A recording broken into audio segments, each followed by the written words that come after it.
अरे भैया मुझे शादी के लिए कैमरा बुक करना है, हो जाएगा? अरे शादी एक तो ये होता है यहाँ का श्राद्ध के जैसे मने होता है क्या? वही शादी के लिए करना है। हाँ तो हो जाएगा। बड़ा जल्दी से तरक्की करिए शादी के लिए। झरकी देखा है कि नहीं देखा है? कैसा है झरकी? हमने नहीं देखा, मेरे पापा ने देखा है। अरे यार तेरे शादी तू करेगा या तेरे पिताजी करेगा शादी? तू देख, तुझे क्या देखना चाहिए ना सब लड़की को। मेरा थोड़ी होगा, मेरा बाप का होगा।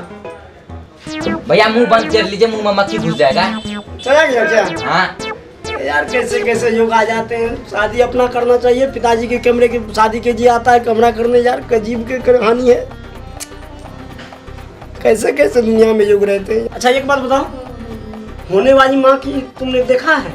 नहीं हमने नहीं देखा है। देखा है, मेरा भाई ने मेरे होने वाले बाप को देखा है। दुनिया में यार गजब की बात करते हैं। क्या गजब की बात करते हैं यार? किससे करवा रहा है? मेरी मौसी से। अरे यार, अरे भाई ये बता, तेरे मौसी को कैसे शादी तेरे पिताजी से हुआ? अरे भैया मेरे पापा ने मौसी को फंसा लिया, इसीलिए मम्मी ने कैमरा लाने भेजी है। भेजवा दीजिएगा ना मेरे घर पे भैया? हाँ जरूर भेजवा देंगे जी। किसके साथ भेजवाइएगा? अपने बाप के साथ भेजवा देंगे कैमरा। क्या?